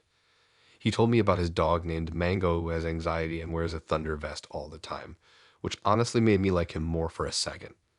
He asked thoughtful questions, seemed genuinely interested, and didn't check his phone once, which is rare now. But then somewhere in the middle of eating, I think I was just picking the tomatoes out of my sandwich, the conversation took a weird left turn. I mentioned how I hate it when people randomly stalk their exes online just to spiral, and he laughed and said, oh, I do that all the time. I raised an eyebrow and said, wait, seriously? And he just nodded, totally relaxed about it. He said he had fake accounts he used just to keep tabs on people, not just exes. Everyone I've dated, honestly, he said, while taking a bite of his sandwich like this was the most casual topic in the world. I blinked, like burner accounts. He grinned, proud. Yeah, gotta stay low profile. You'd be surprised how much people give away online. I was quiet for a second because I wasn't sure if I was being messed with or if this was a joke I wasn't getting. But nope, he went into full detail. Apparently, he had 3 fake Instagram accounts. One that looked like a lifestyle influencer, another that was just a stock photo guy with some memes posted, and one that had like 5 fake friends to make it look real. He said he rotated them depending on the person he was checking up on. I asked why, and he shrugged and said, just to see if they've moved on, or lie about who they are. He said it wasn't stalking, it was keeping the information gap closed, which might be the most terrifying phrase I've ever heard from someone holding a turkey melt. Then he hit me with, I'll probably follow you with one of them, just to make sure you're real. I laughed awkwardly. Wait, you're joking, right? No, he said. I mean, not in a creepy way. Just in a I've been lied to before kind of way. He said it like that made it fine. Like secretly following someone from a burner account was just another form of flirting now. He even said he once made a fake LinkedIn profile just to see if someone was lying about their job. I didn't even know how to respond to that. I mean, I've stalked exes before. I think everyone has done a little social snooping. But this was like full-on reconnaissance. I tried to steer the convo to something lighter. Asked about music. He said he didn't really listen to much outside of podcasts about tech ethics and AI stuff. He said he was working on a side project that analyzed social media posting patterns to detect breakups in advance. I asked if that was a real thing, and he said, it's just for fun, but it works. At this point, I was just mentally checked out. I finished my fries in silence and kept nodding like I was listening, but my brain was in self-preservation mode. I wasn't even mad. It was just one of those slow-building realizations that this person was so far into their own world that they didn't even realize how creepy they sounded. When we finished, he offered to walk me back to my car, and I lied and said I parked far and needed to make a call. He said, "Cool, just don't disappear. I'll find you," and laughed like it was a joke. But at that point, every sentence felt like it came with a little red flag on top. He texted me that night, "Had a great time today. You passed all the tests." I didn't respond. I unmatched him, made my Instagram private, and triple-checked my followers like I was looking for hidden cameras. So, yeah, Cal was perfectly nice on the surface, but deep down, he had the online behavior of a low-budget spy. I don't know if he'll end up in jail or on a tech panel someday, but I do know one thing. I'm changing my privacy settings forever.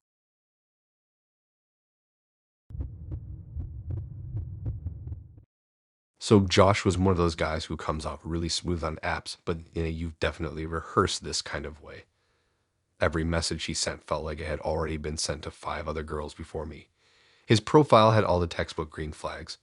Pic of him hiking, one holding a niece or nephew, because obviously, and one at a wedding in a suit like, "Yes, I clean up well."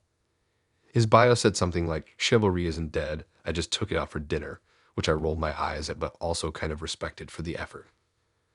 Anyway, we matched, talked for a few days, and eventually made plans to grab dinner. He picked the place. This trendy little Mediterranean spot downtown with twinkle lights, exposed brick, and those weird chairs that look cool but are super uncomfortable. When we got there, he hugged me hello and said I looked amazing, which, sure, nice start. He had good energy, seemed upbeat, and was dressed like he read at least one GQ article before showing up. The dinner started off fine. Conversation flowed easily. We joked around about bad dates we had, shared some appetizer, and everything felt very first date normal. Josh had opinions about everything, which was fine, but the kind of opinions that were very calculated to make him seem thoughtful and woke. Like, I think women should run everything, honestly, and I just want to build with someone, not play games. The type of stuff that sounds good out loud, but feels just slightly too polished when you hear it in person. He insisted I order whatever I wanted. Kept saying things like, "Tonight's on me, don't even look at the prices," and "I believe in treating a lady right." Again, a little extra, but whatever. It was dinner. I wasn't going to argue with someone offering to cover the tab. The food was great. We got dessert. He even offered me a bite of his, which I politely declined because it was pistachio something, and I'm not about that life. He talked a lot about his job. Some startup doing marketing analytics, and casually dropped that he was between big projects, which I didn't question at the time. He mentioned a roommate, some vague gym routine, and the fact that he doesn't drink anymore, but didn't want to make it a thing. Honestly, I was just enjoying the food and trying not to overanalyze everything, which is rare for me. At the end of the night, the server brought the check and Josh did the classic fake protest when I reached for my wallet. "No, no, I got it," he said, with a little wave of his hand. "Come on," I said, "it's on me." So I let him. He paid with a card, signed the receipt, left a decent tip, and said something corny like, "You're not going to forget this night, are you?" I laughed. We hugged outside the restaurant, and he asked if I wanted to hang out again soon. I said sure. It wasn't a magical night, but it was fun. Then 2 days later, I got a Venmo request from him. Let me say that again. I got a Venmo request from him. It was for half the bill, like not even rounded. Literally $42.37. No message, just the amount. I stared at it for a solid 5 minutes thinking, maybe this is a mistake. Maybe he meant to send it to a friend. But then about 10 minutes later, he texts me, "Hey, hope your week's going great. Just sent you a quick Venmo for dinner the other night. Totally forgot to budget for it. Appreciate you." Totally forgot to budget for it. My jaw actually dropped. Like, dude, you insisted, loudly and repeatedly, that you were covering it. You told me to order anything. You made this whole chivalry is a live scene. And now you're requesting $42.37 like we split a lift. I didn't respond right away because I didn't even know what to say. The request just sat there staring at me, as if it was daring me to reject it and look cheap. I texted back later that night with, "Hey, I'm a little confused. Thought you said it was on you." He replied, "Oh yeah, I was planning to. But then I checked my account and realized I went a little overboard this week. Hope that's cool. You're super chill, so I figured you'd understand." I was so stunned I just laughed. Not even mad, just shocked. Who does that? Who goes full Don Draper meets The Bachelor on a first date and then 2 days later tries to retroactively invoice you for half the meal. I sent him a message back saying, I would happily split if you just said so, but Venmoing me 2 days later is weird. You probably shouldn't do that again. And I declined the request, politely, but firmly. He didn't respond after that, unmatched me the next day, which honestly just confirmed everything. I guess that chivalry isn't dead line came with fine print. Lesson learned, if someone keeps making a point about how generous they are, they're probably keeping a mental receipt.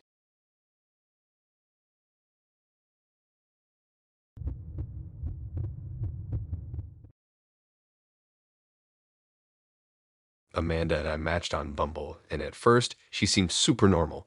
Her profile had that soft professional vibe. Pictures from hikes, one from a winery, and another at a wedding in a classy dress, holding a bouquet like she just caught it and was pretending not to care.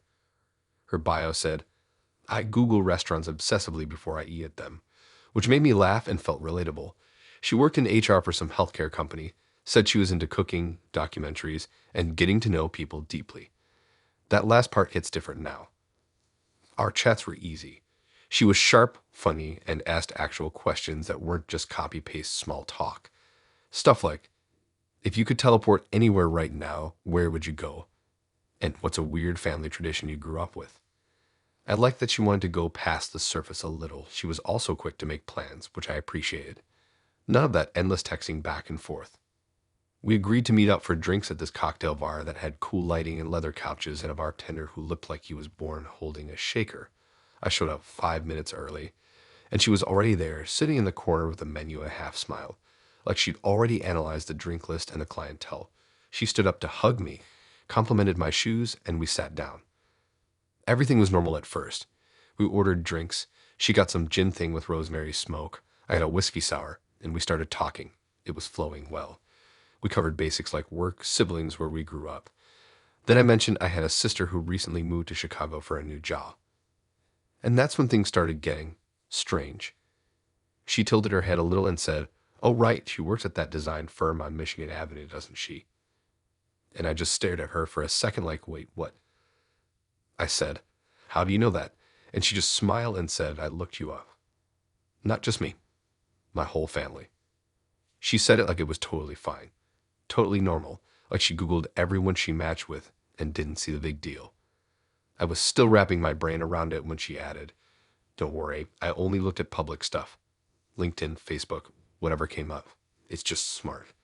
You never know who someone really is. She took a sip of her drink, totally calm, while I sat there still stuck on the fact that this girl had looked up not just me, but my sister's job. She said she also saw some old photos from a family wedding I didn't even remember existed, and made a joke about how my uncle's dance moves were iconic. I hadn't mentioned my uncle at all. I asked, mostly out of curiosity now, how deep did you go? And she just grinned and said, Not that deep, just a quick scan. Like, I know your mom works in education, your sister just got promoted, and you used to have a dog named Baxter, right? I blinked. That dog died 5 years ago and is only mentioned in a Facebook post that I haven't touched since college. I asked her if she thought maybe that was a little too much digging, and she shrugged like she was surprised that you had to ask. She said, Honestly, I think people who don't look people up before dates are reckless. You check reviews before trying a new restaurant, right? Why wouldn't you do the same with people? I didn't even know how to argue with that because technically, yes, I do read reviews. But there's a difference between scanning Yelp and pulling up my mom's work bio and finding my childhood pet's name. She said she once canceled a date because she found a guy's old Reddit account and didn't like his comment history. Another time, she said, she confirmed a guy had lied about being single because she reversed image, searched one of his photos, and found his wedding website. That part, kind of impressive. But still. Then she said something that really threw me. She goes, I even checked your Venmo, by the way. Don't worry, I didn't see anything sketchy. Mostly food and rent. Very responsible. I didn't even know what to say to that. Sure, Venmo is public if you don't adjust it. But the idea that someone I've never met was scrolling through my payment history to decide if I was date-worthy made me want to throw my phone into the ocean. I tried to pivot, asked her what she did for fun, and she said, lately, digital cleanup. You'd be shocked how sloppy people are online. I wasn't even surprised at this point. I was just eating a low bar snack mix and praying the bill would come soon. She kept talking, told me how she has a spreadsheet to track who she's gone out with, what she knows about them, and whether they passed her background scan. I asked, as chill as possible, "Am I on the spreadsheet?" And she smiled and said, "Obviously. But I keep it anonymous. You're just initials and location." I nodded slowly, like that made it better. When the bill came, she offered to split, which I agreed to without hesitation. She pulled out a black card, because of course she did, and said, "Don't worry, I'm not tracking your financials. Yet." We walked out, and she asked if I wanted to do this again sometime. I said I'd let her know. She said, "Cool, just don't ghost. I'll know." I got home and checked all my socials, made every single one private, locked down my Venmo, changed some bios, and even deleted some old tweets from 2013 just to be safe. She never texted, which I was honestly grateful for. I still think about the fact that she knew my sister's job title before I'd even mentioned her name. Wild.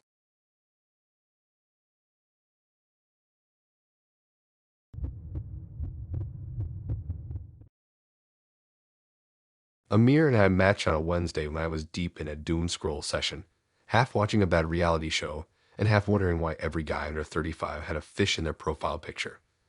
Amber didn't have a fish. That was already a win.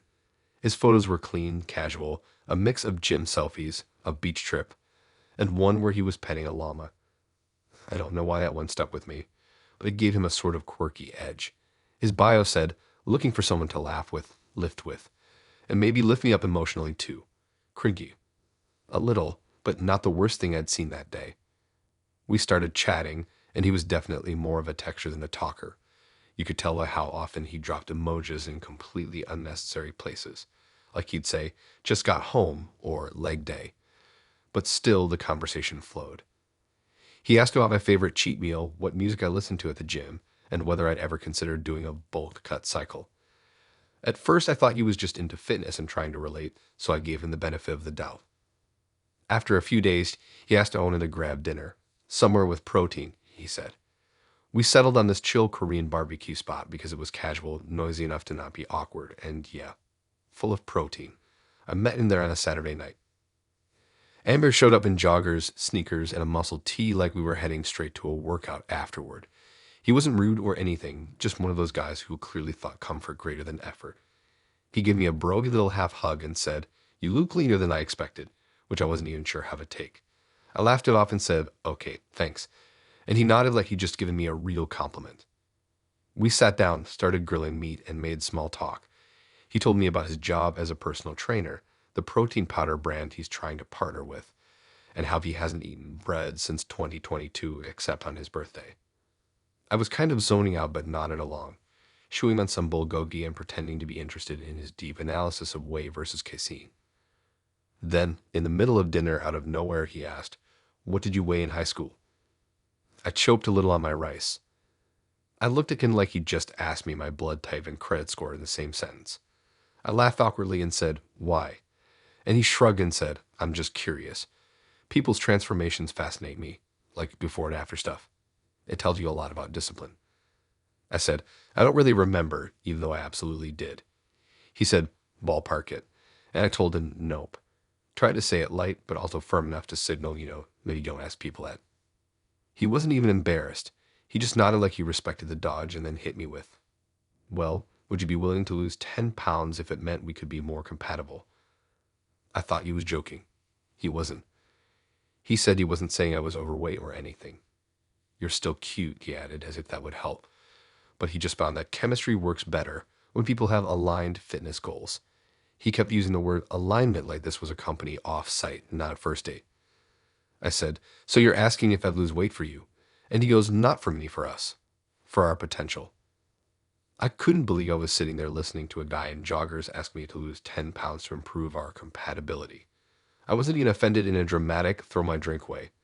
I was just stunned at how casually he said it, like it was a normal part of a date.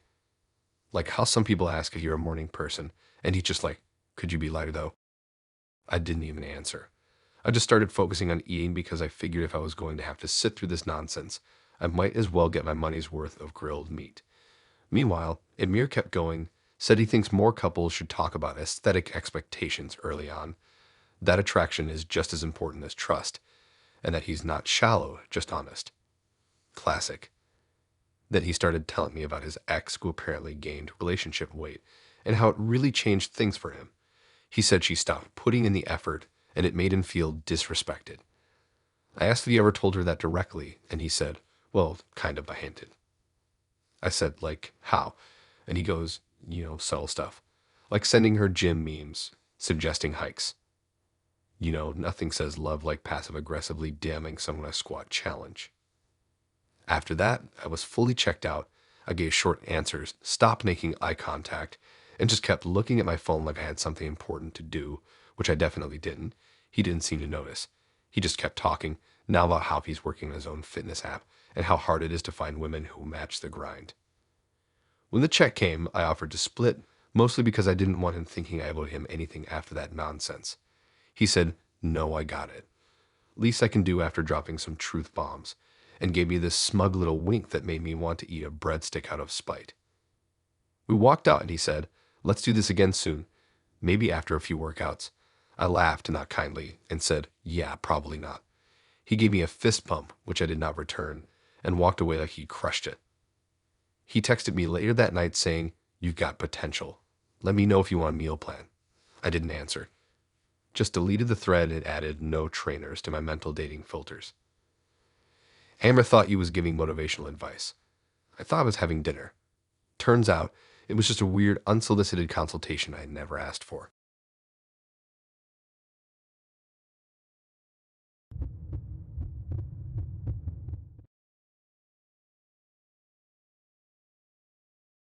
She was Alyssa on a Thursday night while standing in line at the grocery store, holding a sad bag of baby carrots and some frozen pizza. She had this wild, confident vibe in her profile. Her first photo was her in a leather jacket on a motorcycle. The second one, her holding a snake at some kind of animal sanctuary, just smiling like it was no big deal. Her bio said, not afraid of confrontation. I bite back. Which should have been a warning, but in the moment I was like, all right, at least she's interesting. She messaged me first with, what's your survival strategy for a zombie apocalypse? And I told her I'd just hide in a Costco and eat my way through it. She said that was weak and that she'd take them out one by one with a claw hammer. I laughed, we kept talking, and after a few days of surprisingly funny banter, we made plans to get dinner. We met at this chill Mexican place with string lights on the patio and overpriced tacos that you pretend are worth it for the ambience. I got there a little early, and when she showed up, she walked in with this intense energy, like she was late for a mission, not a date. Leather jacket, heavy boots, sunglasses even though the sun had already set. She sat down, pulled out a compact pepper spray canister from her purse, and placed it right in the center of the table like it was a candle or a tiny statue. No explanation, no hesitation. Just casually set it there between the water glasses and said, all right, so what's your vibe? I stared at it for a second, like, was this normal for her? A conversation piece, an intimidation tactic. I asked, you always bring that to dates? And she said, of course, gotta stay ready.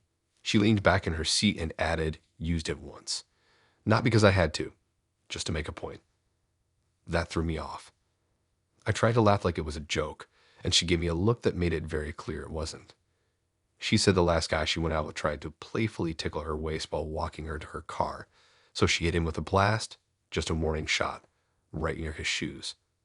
I said that's one way to set a boundary, and she smiled and said, exactly, he never crossed one again. I wasn't sure what to say to that. It wasn't like she was being mean, just very matter of fact. She had this intensity to her that made you feel like every interaction was a test you didn't know you were taking. Once we ordered food, things mellowed a little, and she started telling me about her job. She was a crisis response coordinator for a local nonprofit, which, to be fair, kind of explained the whole vibe.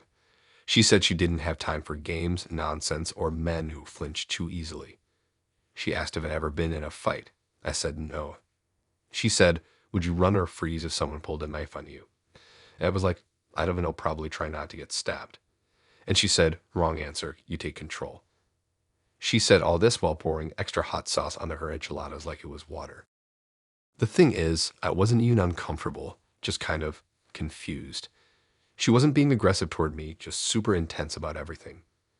I asked her what her idea of a relaxing weekend was, and she said, I don't relax. That's how people get caught slipping. I laughed. She didn't. She asked if I believed in carrying protection on dates. I said, I have keys and a phone. And she said, so no. And she gave me a rundown of the self-defense stuff she carries: pepper spray, a keychain alarm, a penknife in her boot. She said, if I don't trust you, I won't hesitate.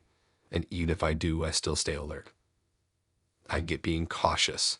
I really do. But this was something else. It felt less like a date and more like I was in the first 10 minutes of a spy movie. About halfway through dinner, I tried to ask her about movies or music or literally anything less intense. She said she only watches documentaries about survival, war, or prison systems. Said rom-coms make her want to break something.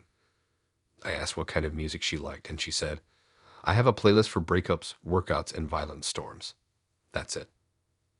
I just nodded and sipped my drink.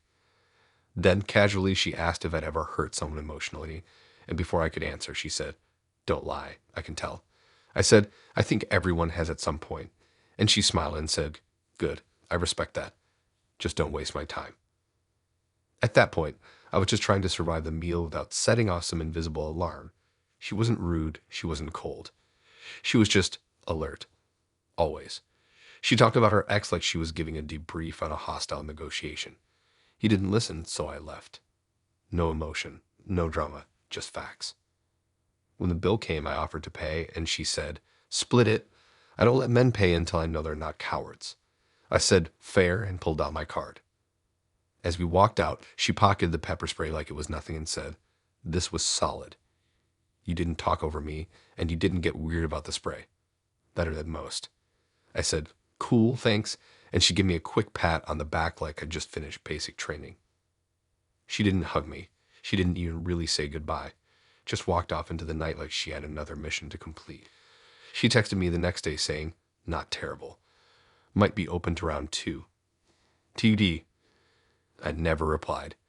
Not because I was scared. She wasn't dangerous. Just way too intense for me. Like if John Wick decided to try dating. Alyssa was unlike anyone I'd ever met. Still think about that pepper spray bottle sitting between us like it was a third party in the date.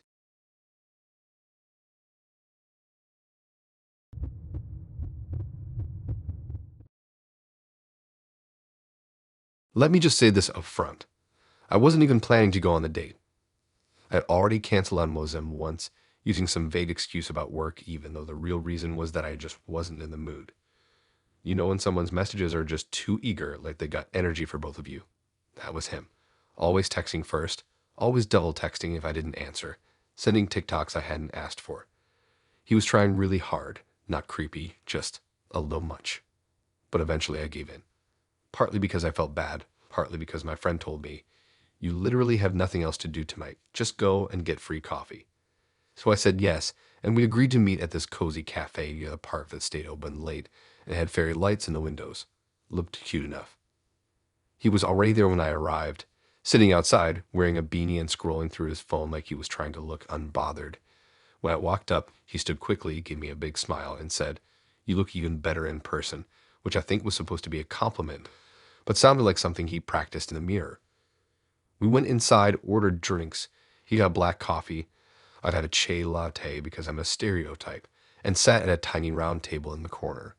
The place was quiet enough to talk, but not awkwardly silent, which was perfect. The first 20 minutes were honestly okay.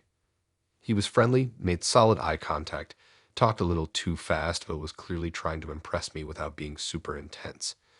We joked about bad dates, weird profile pictures, and people who put their height in their bio like it's a personality. It was comfortable. Nothing amazing, but fine. Then, out of nowhere, he started talking about his last relationship, which sure, that happens. People bring up exes, but he wasn't just bringing it up in passing. He went full timeline mode. He said he'd been dating this girl for about 2 years before they grew apart, which sounded standard. But then he added, it was long distance, so that's kind of what made it tricky. I nodded, sipped my drink, and said, yeah, that can be hard, expecting the convo to shift. But it didn't. He said, it's hard when someone's not physically there, like we talked all the time, but it's not the same. I agreed because, yeah, of course. Then he leaned in a little, lowered his voice, and said, I'm gonna be real with you. I did mess up a couple times. I blinked. Mess up as in. He took a sip of his coffee, looked right at me, and said, "I cheated technically, but it wasn't like that." Oh. He said it like he expected me to nod and go, "Oh, yeah, that kind of cheating. That's fine." I asked what not like that meant, and he said, "It was just when we weren't in the same city. It didn't mean anything. I still loved her, but I had needs." I sat there holding my cup like it was the only thing keeping me grounded. I didn't say anything, just kind of gave him a chance to explain himself more, and boy, he did. He said he doesn't believe in long-distance rules being the same as regular relationship rules. Said it's unrealistic to expect someone to go months without physical contact and still be expected to act like they're in a normal relationship. He actually used the phrase, "It's like having a gym membership and not being allowed to use the equipment." I stared at him. He said, "You still show up, but sometimes you gotta go elsewhere to get the reps in." I wish I was joking. He made a metaphor about cheating in fitness. He said he never lied, just didn't always tell her everything. Omission isn't betrayal, he added, like that was a well-known legal defense. Then he looked at me and said, "But I'd never cheat in a close-distance relationship." Close distance. That's what he called normal dating. He went on to say that his ex eventually found out because someone tagged him in a photo at a party where he was dancing with someone else, and when she asked about it, he told her the truth. I was honest. That's more than most guys would do. He seemed genuinely proud of that. I asked if he thought she overreacted, and he said, "I mean, she cried, blocked me, all that dramatic stuff. But it's not like I killed someone." At this point, I was just stunned by how casually he was laying this all out. No guilt, no apology, just a weird confidence that made it seem like he thought I'd admire his honesty and maturity. Then he leaned forward and said, "That's why I prefer in-person dating now. It's more real, less temptation to be fake loyal." I don't even know what that means. Fake loyal? Is that like diet cheating? I asked him if he thought emotional commitment should still matter when someone's far away, and he shrugged and said, "It's all vibes. I can't connect through a screen. That's not love, that's maintenance." And look, I get that not everyone can do long distance. It's not for everyone. But the way he framed cheating as a practical side hustle rather than something that hurt someone else, that was next level. I finished my drink and told him I had to head out soon. He nodded, totally unfazed, and said, "This was dope. You're super chill. I feel like you get it." He walked me out, gave me a hug like we were old pals, and said, "Text me. Unless you go long distance, then I might not be able to promise anything." I just smiled, said, "We'll see," and walked off. I didn't text. I blocked, and I changed my location settings just in case. Wisdom wasn't scary. It wasn't me. But he really, truly believed that cheating during long distance didn't count, and that telling someone about it after made it noble. And I'm not gonna lie, I still think about that gym analogy sometimes, because wow.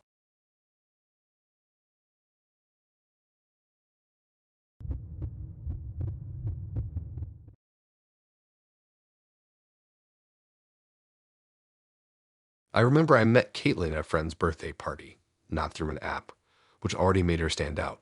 She was sitting on the arm of a couch, sipping something neon out of a mason jar, and laughing way too hard at some story a guy was telling me about accidentally texting his boss a shirtless selfie. She had this really confident vibe, not loud, just very aware that everyone in the room noticed her. I ended up next to her during some drinking game and we started talking.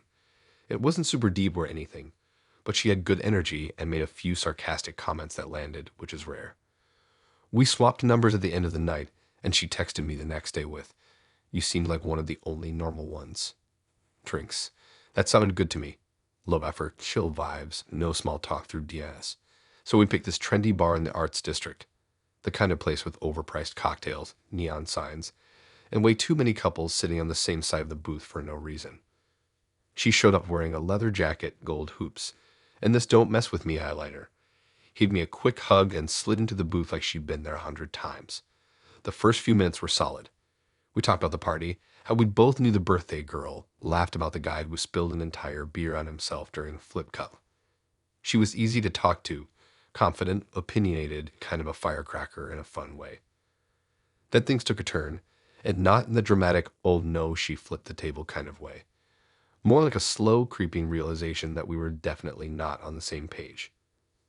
I asked her about work, just casually, and she said she worked in marketing but was trying to transition out of the grind. I asked if that meant switching fields or something totally different. And she goes, honestly, I'm kind of hoping I won't have to work at all once I meet the right guy. I thought she was joking, so I laughed a little and said, oh, yeah, early retirement. And she just nodded and said, yeah, like, I want to be a stay at home wife. It's kind of the goal.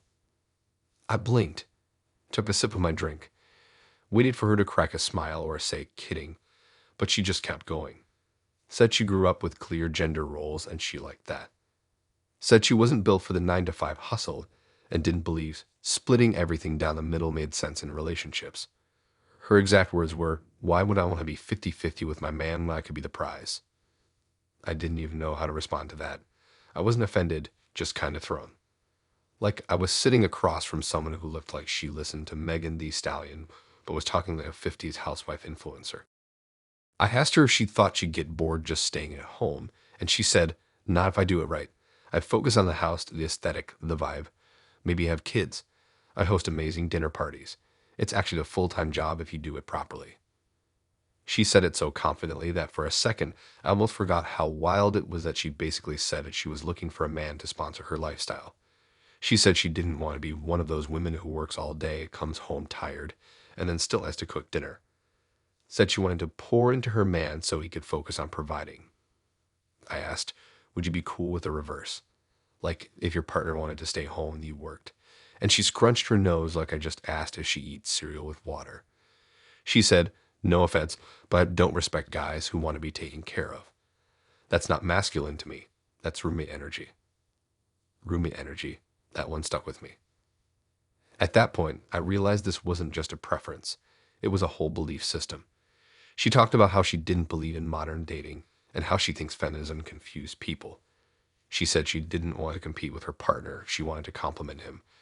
And in her mind, that meant stepping back, letting him lead, and focusing on making the home a peaceful space. I asked her, so what happens if the guy loses his job?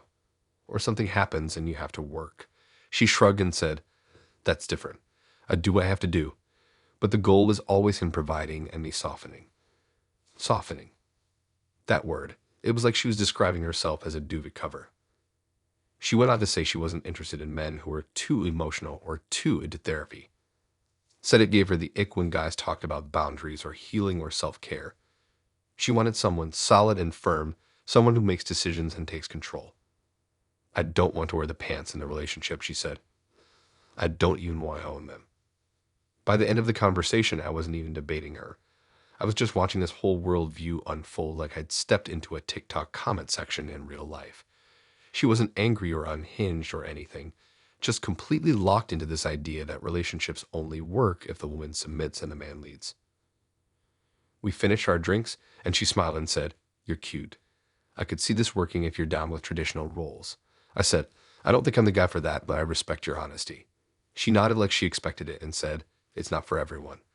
Most guys aren't built for it anymore. We hugged goodbye and went our separate ways.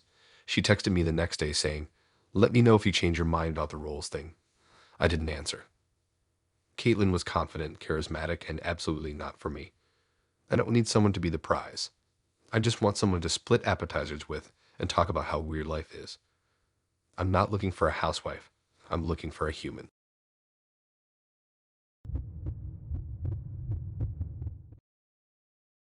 Okay, so here's the thing. I wasn't even trying to date when I met Chris. I'd been off the apps for a bit, taking a break, trying to focus on myself, or whatever people say when they're tired of weird hinge prompts and costing. But one night, I was out with some friends, mildly tipsy, and during a lull in conversation, I re-downloaded the app. Bad move.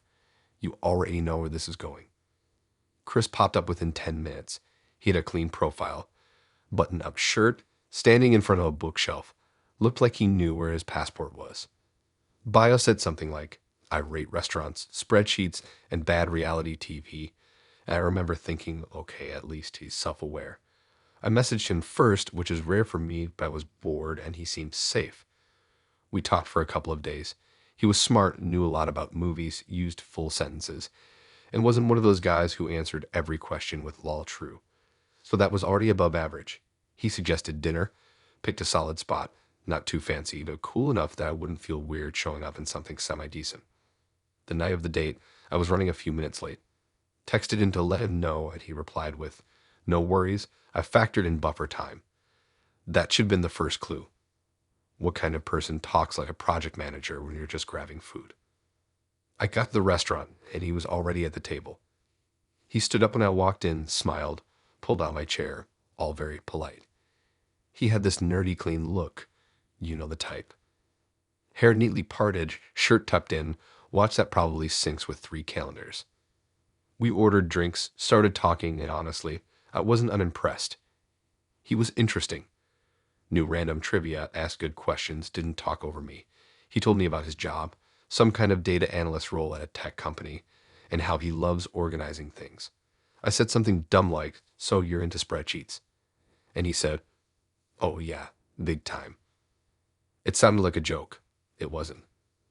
I asked if he had any weird hobbies, and he said, completely casually, "I rate all my dates." I laughed, assuming it was sarcasm. "What, like a mental rating scale?" He sipped his drink and said, "No, I have an actual spreadsheet." I stopped chewing. He went on to explain, like it was a totally normal thing, that he had a running spreadsheet of every date he's been on for the past 2 years. Names, dates, where they met, where they went, first impression, last impression, overall score out of 10. I blinked, he kept going. He said it helped him stay objective. Said dating gets emotional and messy, and he likes to look at patterns. If I see it, I tend to rate people lower when I meet them at bars. I know not to keep going to bars, he explained. He said he uses formulas to track consistency. Like, if someone started strong and then dropped off in conversation, they'd lose points. He even had a column for potential versus actual outcome. I asked, still trying to act normal, "So, like, what am I?" "An entry right now," and he smiled, pulled out his phone, and showed me. I'm not kidding. He opened Google Sheets right there at the table and showed me a spreadsheet titled Date Matrix. And yep, there I was. First name, date of our match, location our date, and a few notes. Punctuality TBD. Outfit good. Initial vibe, 7/5/10. He tapped the screen and said, "Don't worry, it'll lock in the final score until the end of the night." I didn't even know how to respond. I just stared at the screen like it might delete itself. I asked, "Do people know you're doing this?" And he said, "I mean, no. But it's not like I'm publishing it." He said he never shares names, just initials. Said it's for his personal clarity. Then, I swear to you, he said, it's helped me realize how inconsistent my own preferences are. Very enlightening. At this point, I started scanning the room like I needed an emergency exit plan. Not because I felt unsafe or anything. Just because I was suddenly very aware that I was sitting across from someone who thought dating was a science project. He didn't seem creepy. He didn't even seem smug. Just way too analytical. He genuinely believed this spreadsheet was a helpful, smart, efficient way to navigate modern romance. I asked him what the highest score someone had ever gotten was. He thought for a second and said 9.2. But that one ended fast. She moved to Boston. Really skewed the data. I asked what the lowest was, and he said 3.1. We didn't finish the date. She was a flat earther. He looked at me then and said, "You're tracking well so far. Your answers are thoughtful, but I'll be honest, punctuality is big for me." I nodded slowly and said, "Duly noted." We finished the meal mostly in silence. I think he noticed my vibe had shifted because he tried to steer things back to light stuff. Asked me about music, favorite shows, random childhood stories. But I couldn't unsee that spreadsheet. I couldn't stop thinking about all the other names, the numbers, the invisible scorecard I was now on. When the bill came, he offered to pay, and I didn't argue. I just wanted to go home and reevaluate my life. Outside, he asked if I wanted to do this again sometime, and I said, "I don't think I'm spreadsheet material." He laughed and said, "That's fair. Most people aren't." Then he walked away like we'd just wrapped a business meeting. I blocked him before I even got to my car. And for the record, I give that date a strong 4.6. Decent conversation, okay food, but surprise Excel document. Huge deduction.